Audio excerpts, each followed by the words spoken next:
이 내용은 사실은 이제 부활에 대한 것인데 15장 전체에 대한 내용입니다.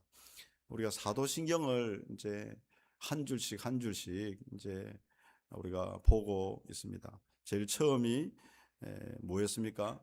나는 무엇을 믿습니까?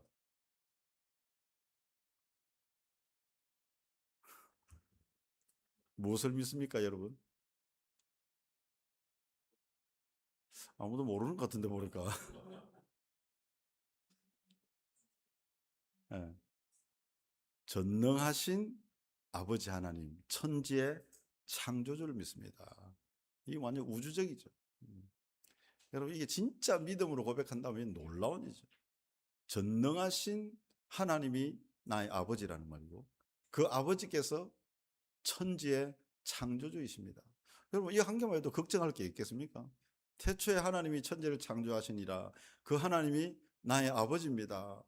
그건 뭐 걱정할 게 없지 않겠습니까? 근데 우리 뭐 걱정이 체질이죠. 계속해서 뭐 문제가 일어날 때마다 저는 요 며칠 동안도 계속해서 걱정만 하다가 막 이제 끝나는 겁니다. 근데 진짜 이 사도신경이 핵심 아니겠습니까? 전능하신 아버지 하나님, 천지의 창조주를 우리가 믿습니다. 두 번째는 뭡니까? 그의 유일하신 아들 우리 주 예수 그리스도를 믿습니다. 이제 이게 조금 제한됩니다. 이제는 천지의 창조주 그분이 나의 아버지임을 믿고, 근데 그 아버지께 가는 유일한 길이 있다는 거예요. 그게 뭐냐면 우리 주 예수 그리스도입니다. 여러분, 이게 믿는 겁니다. 지금 많은 사람들이 당신 교회 왜가 믿는데 뭘 믿어? 이러면 첫 번째, 전능하신 아버지 하나님 천지의 창조주를 믿습니다. 그리고 그의 유일하신 아들 우리 주 예수 그리스도를 믿습니다. 그리고 이제 그 밑에부터는 우리 주 예수 그리스도에 대한 좀 더 자세한 믿음의 고백이 있죠. 그 다음에 뭡니까? 그분은 어떻다고요? 성령으로 잉태하셔서 동정녀 마리아에게 나시다. 이게 어떤 의미입니까? 성령으로 잉태하셨다. 하나님의 아들이라는 것과, 그리고 근데 동정녀 마리아에게 나셨다. 참 인간이시다. 그러니까 하나님의 아들임과 동시에 사람의 아들로 이 땅에 오신 예수님. 예수님은 100% 하나님이시고 100% 인간으로 오셨다. 이걸 믿는 겁니다. 여러분, 모든 교리는요, 여기에서 갈라집니다. 대부분 이게 잘 되지 않는 거죠. 그래서 동정녀 탄생과 신학적으로 말하자면 성육신을 믿습니다 라고 하는 것입니다. 그리고 두 번째, 예수님에 대한 두 번째는 본디오 빌라도에게 고난을 받아 십자가에 못 박혀 죽으신 것을 믿습니다. 본디오 빌라도 시대 때, 그러니까 그 말은 역사성을 이야기한다 했죠. 그분은 실제로 본디오 빌라도가 총독되었을 때에 우리를 위해서 고난을 받으시고 십자가에 죽으신 것을 믿습니다. 여러분 믿습니까?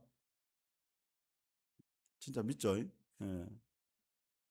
실제 인물인 그 예수 그리스도께서 우리를 위해서 고난을 받으시고 십자가에서 우리의 모든 죄를 위해서 죽으셨다. 이제 이 믿음의 고백입니다. 그리고 이제 세 번째가 오늘 어, 말씀인데, 장사된 지 사흘 만에 죽은 자 가운데서 다시 살아나셨다. 죽기만 하신 것이 아니라 그분이 부활하셨다. 이걸 믿는 것입니다. 여러분들은 이 믿는 것에 대한 이 고백이 전혀 흔들리지 않을 줄로 저는 생각을 합니다. 그런데 기독교를 너무 사랑하고 예수님도 실질적으로 실제 존재 인물로 알고 있고, 또 그분의 가르침이나 그것을 믿고 그분이 정말 대단한 분인 걸 믿는 사람 중에서도 안 믿는 게 하나 있는데, 그게 뭐냐면 부활입니다. 부활. 부활은 신하든지 아니면 그냥 우리에게 영적인 의미로 예수님이 부활하셨다, 이런 의미로 받아들이는 신학교 교수와 목사님들과 사람들이 많이 있습니다. 이거는 실제는 아니다. 실제는 아니고 그만큼 너희들도 거듭나야 되고 변화되어야 된다, 이런 의미다고 생각하는 거죠. 여러분, 근데 말짱 거짓말이죠. 예수님이 부활하지 않았다면요, 성경은 창세기부터 아무것도 믿을 게 없게 됩니다. 그게 이제 바울이 고린도전서 15장에서 부활이 없다면 이렇게 하면서 시작을 하는 것입니다. 바울이 말하는 부활의 논증이다 이렇게 말할 수가 있겠는데, 다른 데서는 예수님도 나는 부활이요 생명이니 나를 믿는 자는 죽어도 살겠고 우리 살아서 나를 믿는 자는 영원히 산다, 영원히 죽지 않는다 이렇게 말씀을 해요. 그러니까 사도행전에서도 복음을 전할 때 예수님이 너희가 십자가에 못 박아 죽인 그 예수가 다시 사흘 만에 살아나셨다 이렇게 어떻게 하냐면 선포하는 거예요. 예. 그런데 바울이 고린도전서 15장에서는 논증하고 있어요. 설득하고 있단 말이죠. 변증하고 있단 말이죠. 그러니까 복음은 선포할 때도 있고 설득할 때도 있어요. 왜 그렇겠습니까? 우리 한국 기독교에도 다른 나라들도 마찬가지로 초창기에는 아마 선포가 주였어요. 예수 천당 불신 지옥. 예수 믿으면 구원받습니다. 안 그러면 지옥 갑니다. 막 이런 한마디만 해도 사람들이 졸졸졸 따라오고 북 따라오고 교회로 따라오던 그런 시대가 있었습니다. 근데 지금은 그 시대는 아닌 것 같아요. 그 시대는 아닌 것 같아요. 설득이 돼야 돼요. 너희들의 삶을 보고 가겠다. 교회가 어떻게 하는지를 보고 가겠다. 말을 어떻게 하는지를 보고 하겠다. 너희들이 말과 삶이 어떤지를 나에게 설득해봐라. 이런 느낌입니다. 그래서 이 말은 지금 바울이 고린도전서 15장의 부활장이라고 하는 것을 이걸 기록한 이유가 뭐겠습니까? 고린도 교회 안에도 예수님의 부활을 믿지 않는 사람들이 있다는 이야기. 믿어지지 않는데, 부활이 믿어지지 않는데 예수님은 실존 인물로 또는 그분이 병 고치고 낫게 해주고 나라를 회복하는 그리스도로 알고 왔는데, 근데 부활은 믿어지지가 않는다는 거예요. 사람이 어떻게 죽었다가 다시 살 수 있느냐, 이런 생각을 하게 됩니다. 그래서 바울은 고린도서 15장 이 전체를 통하여서, 긴 분량을 통하여서 예수님의 부활을 논증하고 있어요.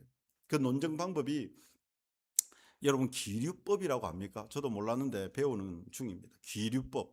수학에서 나오는 어떤 명제를 정의하는 법인데, 기류법이 뭐냐면 어떤 명제가 참이라는 것을 증명하기 위해서 먼저 그 명제의 부정을 참이라고 이야기를 함으로써 모순되는 것들을 계속 나오는 것을 보면서 이렇게 하면 모순이잖아, 그래서 참일 수밖에 없다라고 증명하는 방법이 귀류법입니다.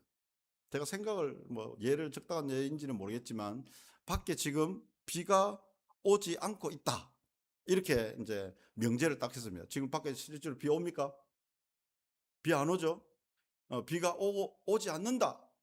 이제 그 방법 뭐냐면, 만약에 비가 온다면, 부정이죠, 그죠? 만약에 비가 온다면 창문을 열었을 때 사람들이 우산을 쓰고 갈 것이고, 그리고 교회에 들어오는 사람들이 우산을 들고 올 것이고, 신발은 좀 촉촉해서 올 것이다. 근데 집사님들 들어올 때 아무도 우산을 들고 오지 않고 발도 물기가 없이 왔다. 그러므로 이런 모순이 있을 수 있느냐? 그러므로 밖에는 비가 오지 않는다. 이렇게 말하는 겁니다. 그러니까 바울이 지금 이제 선택 방법이 기류법이다 이렇게 말할 수가 있겠습니다. 뭐라고 이야기하냐면, 예수의 부활이라고 하는 것을 증명하기 위해서 예수님이 만약에 그러면 부활하지 않았다라고 하면 어떤 모순된 일이 있는가를 이야기를 하는 거예요. 죽은 자의 부활이 없다면 그러면 너희들이 믿는 하나님이 전능하신데 그리스도를 살릴 수 없다는 말이냐? 그리스도를 살릴 수 없다는 말이 되는 것이다. 그것은 모순이라는 거죠. 그리고 또 그리스도가 만약에 다시 살지 못했다면 지금 고린도 교회가 만들어져 있는데, 지금 고린도 교회나 그리고 성도들이 믿고 있는데, 너희들이 믿는 것이나 그리고 너희들이 또 복음을 전한다고 전하고 있는데 그것도 있을 수가 없는 것이다. 그러므로 그리스도는 부활하셨다. 모순되는 참인 명제에 대해서 모순되는 것을 이야기함으로 말미암아 그 모순이 있을 수가 없지 않느냐. 그러므로 그리스도는 예수님이 부활했다. 이런 식으로 이야기를 하는 것입니다. 그래서 이제 제일 처음에 나오는 4절에서 15장 4절에서 8절까지 보면 목격자를 이제 보여줍니다.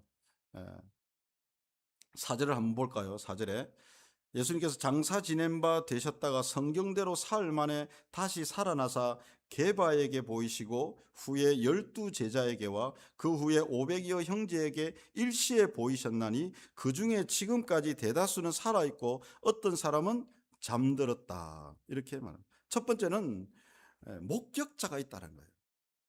여러분 지금도 수사를 할 때에 사건이 일어날 때에 사고가 일어났을 때 제일 중요한 게 뭐겠습니까? 목격자입니다. 증인이 있으면 되는 겁니다. 그 사람의 증언이 목격이 가장 큰 증거가 되잖아요. 마찬가지입니다. 예수님의 부활에 대해서도 제일 첫 번째로 바울이 제시하는 게 뭐냐면 본 사람이 있다. 그게 게바와 12 제자와 500여 형제들이다. 그러면 사람들은 또 그렇게 말할 수 있겠죠. 그네들이 거짓말하는 거 아니냐. 그네들이 환청을 또는 환각을 본 게 아니냐. 조작 아니냐. 이렇게도 말할 수가 있지 않겠습니까? 그런데 여러분 한번 생각해 보시면 이들이 게바와 12 제자와 500의 형제들이 어떤 사람들입니까? 예수님이 십자가에 잡혀 나갈 때 전부 다 고발하고 배신하고 모른 척하고 죽는데 내어줬던 사람들이잖아요. 그런데 그 사람들이 갑자기 등을 돌려서 예수가 살아났다. 이렇게 거짓말할 이유가 어디 있겠습니까? 그것도 거짓말을 하면 예수가 살아났다 이렇게 말하면 잡아 죽이는 시대인데, 여러분 TV에서도 고문을 할 때에 뭐 어디 부르라 안 분다 이렇게 하면 한 대 때리고 10대 때리고 막 고문을 막 하잖아요. 여러분 죽음까지도 감수하면서 입을 불지 않거나 거짓말을 계속하는 사람이 여러분 있겠습니까? 그거 있을 수 없을 거예요. 근데 게바와 12 제자와 그리고 또 500여 형제들은 지금도 살아있다 그랬어요. 고린도 전서가 언제 써야되냐면 AD 45년경에 쓰여졌어요. 그러면 예수님이 죽으신 지 15년 후에 기록됐단 말이에요. 그러면 어디로 가나 이 사람들을 찾으려면 찾을 수 있는 상황이에요. 그런데 이것을 거짓말로 한다. 그 거짓말을 믿는 것이 이 사람들이 하는 게 거짓말이라고 믿는 것이 더 어려울 것 같습니다. 그리고 이 부활의 이 목격자들 게바와 12 제자와 500여 형제들은 전부 다 예수님을 부인하고 아니면 십자가에 내줬던 사람들인데 완전히 등이 돌아가지고 갑자기 예수 부활했다고 이렇게 죽음을 각오하고 증언하는 이유는 그분이 부활했기 때문에, 그 이유가 아니면 이렇게 설명하기가 그들이 목격자가 될 리가 없다는 거예요. 또 하나의 목격자는 사실 예수님의 부활의 첫 목격자는 여인들입니다. 성경을 기록할 때에 만약에 여인들은 이스라엘의 율법에 의하면 증인으로 채택을 안 합니다. 여자들이 본 것은, 여자들이 말하는 것은 증인으로 인정을 해주지 않아요. 근데 예수님에 대한 첫 부활의 목격자들이 예수님입니다. 그러면 그걸 기록한 누가나 이런 사람들이 과연 진짜 예수님의 부활을 말하고 싶다면, 그들을 만들어서 무엇인가를 하고 싶다면 절대로 여인이 목격했다고 말하지는 않을 거예요. 그렇게 한 이유는 그게 사실이기 때문에, 있는 그대로를 이야기하기 때문에, 어떤 의도나 잘못된 거짓 자기들이 원하는 어떤 목적을 위해서 기록된 게 전혀 아니라는 거예요. 있는 그대로를 그 당시 확인할 수 있는 이야기들로, 목격자들로 그렇게 기록이 되어 있습니다. 또 하나는 무덤이 비어 있었다는 것인데, 만약에 이 당시에 예수님의 부활에 대해서 온 유대와 이스라엘이 센세이션이 일어난 거잖아요. 그럼 만약에 예수님이 부활했다, 기절했다, 환각이다 막 이런 오해가 있거나 이런 것들이 뭔가 문제가 있다고 하면 그걸 간파한 대제사장이나 로마 사람들이 어떻게 하면 됩니까? 무덤을 열어가지고 와서 봐라. 직접 네 눈으로 확인해 봐라. 그렇게 하면 퍼져 있는 소문들이 일순간에 다 잠재워질 것입니다. 그런데 그렇게 하지 않아요. 그 소문들이 떠돌아 지금도 만약에 가짜 뉴스 뭐 이제 뭐 잘못된 뉴스 이렇게 한 개 터지면 그걸 팩트가 뭔지를 제일 먼저 그 당사자들은 제일 먼저 이렇게 하잖아요. 근데 로마의 군인들이나 유대인들 제사장들 자기들이 예수를 죽인 자들로 이렇게 몰려간 그 사람들이 예수님이 부활했다는 그 사실을 듣고 만약에 무덤이 있었다면 반드시 그걸 증명하지 않았겠어요. 그런데 전혀 그렇게 하지 않았다라고 하는 것입니다. 그러니까 고린도 전서의 기록이나 아니면 사복음서의 모든 기록들을 어떻게 그 사람들, 목격자들, 기록자들 그런 사람들이 어떻게 일치하게 전부 다 거짓으로 또 환각으로 이렇게 동시에 그렇게 보았다고 말할 수 있겠네요. 저는 성경을 기록한 사람이라면 최소한의 양심상 거짓말은 기록하지 않으려고 하지 않을까. 이게 경전인데 안 그렇겠습니까? 누가가 마태가 뭐 마가가 바울이 기록한다면 최소한 그래도 하나님과의 관계에서 정직을 신실을 목표로 가지고 있는 종교인이라면 어떻게 거짓을 목적으로 이렇게 해서 이렇게 꾸며낸다고 하는 것은 그것을 믿는 게 저는 더 힘들다고 생각합니다. 이 성경이 기록되어 있다면 있는 그대로의 사실을 그대로 말하는 것일 것이다. 제가 얼마 전에 이제 라디오에서 이제 과학을 좋아하는 사람들이 모여서 이제 라디오에서 세 명이서 이제 서로 토론을 하는데 뭐에 대한 토론을 하냐면 빅뱅에 대한 토론을 하는 거예요. 저도 이제 관심 있고 재미가 있으니까 어떻는지 이래 딱 들어봤습니다. 들으면 들을수록 세 명이 토론하는데 결국에는 뭐냐면 빅뱅은 믿어야 될 일이지 과학적인 일이 아니다. 수천 년, 수억 년 전에 일어난 그 사실들을 논증할 수 있는 게 아무것도 없는 거예요. 아무것도. 과학자들이 다 나왔는데도 결국은 과학을 말할 수 없다. 결국은 이 가설을, 이 전제를 믿어야만이 지금 진화되어가는 이 모든 것들을 이렇게 할 수 있다. 저는 그걸 들으면서 그걸 들으면 그래도 좀 어떤 새로운 지식이나 내가 좀 과학의 진화에 설득이 될 만한 것이 있을까 이렇게 생각하면서 제가 들었거든요. 예수님 믿는 것보다 훨씬 더 큰 믿음이 필요해요. 전부 다 시작부터 과정 모든 것들이 전부 다 확정할 수 있는 게 아무것도 없는 거예요. 근데 웃음 그 중에 한 분이 혹시 그러면 나중에 토론을 해도 답이 없으니까 뭐 혹시 태초에 뭐 말씀이 창조했다 이런 건 아니죠? 이렇게 하면서 갑자기 막 막 웃더라고요, 전부 다. 왜? 답이 없으니까. 그래서 나중에는 태초에 혹시 말씀이 창조한 거 아닌가? 막 이런 식으로 이제 이 결론은 이게 우리가 믿는 것은 이게 좀 믿기 어려운 부분이다 이렇게 생각하지만 거꾸로 생각해 보면 과학이 훨씬 더 믿기 어려워. 이 세상에 돌아가는 모든 인생이 우연이라고 생각하는 것을 믿기가 훨씬 더 어려워. 어제 일어났던 일들, 지난주에 일어났던 지금 우리가 이루어가고 있는 이 모든 일들이 우연이 아니고 우연이고 모든 인간의 의지와 존중 이런 거 아무것도 없다라고 믿는 것이 우리 인생에 너무 가치가 없다라는 그런 것들을 느끼게 되는 거죠. 그래서 바울은 어떻게 보면 내가 고린도서 15장을 전체 읽으면 어떤 마음이냐면 바울이 내 속을 뒤집어 보일 수도 없고 이걸 어떻게 해야 되겠냐 이제 이런 마음이에요. 그래서 계속해서 부활이 없다면 이게 가능하냐 이게 말이 되냐 이런 식으로 이야기를 하는 겁니다. 우리 마지막으로 32절 한 번 더 봅시다. 32절 앞에 31절부터 한번 보면 형제들아 내가 그리스도 예수 우리 주 안에서 가진 바 너희에게 대한 나의 자랑을 두고 단언하노니 나는 날마다 죽노라. 내가 사람의 방법으로 에베소에서 맹수와 더불어 싸웠다면 내게 무슨 유익이 있으리요? 죽은 자가 다시 살아나지 못한다면 내일 죽을 터이니 먹고 마시자 하리라. 지금 바울은 지금까지는 지성적인 걸로 논증을 했다면 이제는 자기를 들어서 마음으로 논증하고 있습니다. 만약에 예수님의 부활이 없다면 내가 에베소에서 실제로 맹수와 싸운 건 아니고, 맹수와 같은 에베소의 유대인들이 자기를 죽이려고 밤낮 자기를 잡으려고 하고, 채찍질하고 뭐 매에 배 뭐 여러 가지 어려움들이 있었잖아요. 내가 왜 그것을 해도 그렇게 참고 그대로 계속 복음을 전하겠느냐.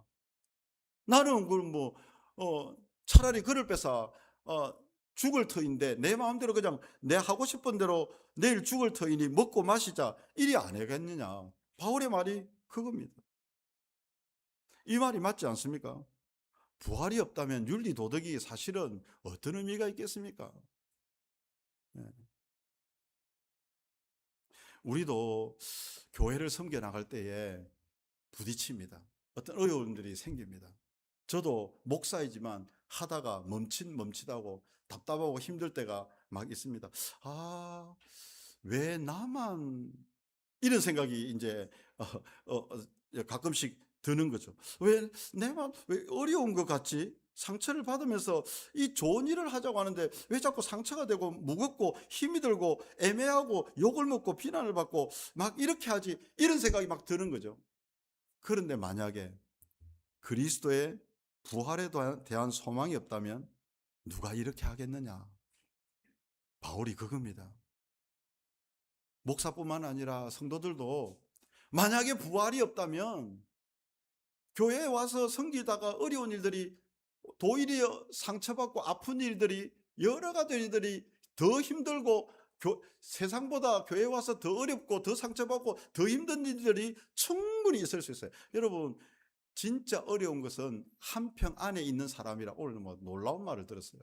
자기한테 상처 주고 막 자기를 진짜 어렵게 하는 사람은 한 평 안에 있는 사람이라고 하더라고요. 한 평 내에 있는 사람. 그러니까 자기하고 가장 가까운 사람이 힘들게 할 때 그게 진짜 힘들다는 이야기예요. 대부분 우리 그렇잖아요. 근데 교회 안에서 뭔가 하러 갈 때 그런 일들이 충분히 있을 수 있어요. 그런데 그때 우리 마음이 드는 거죠. 내가 왜 사서 왜 내가 이런 것들을. 근데 만약에 여기에 그리스도의 부활이 없다면 바울의 고백처럼 나도 재밌게 살고 먹고 마시고 즐기자 하지, 내가 왜 맹수의 위협에서 유대인들의 비난을 받아가면서 그렇게 죽을도록 그렇게 하면서도 또 일어나서 또 이렇게 하겠느냐. 바울은 그리스도가 부활하셨고 나도 부활할 게 너무나 명확하다, 이렇게 말하는 것입니다. 사랑하는 저와 여러분들이 가다가 힘들고 어려우면 주님의 부활을 묵상하시길 바랍니다.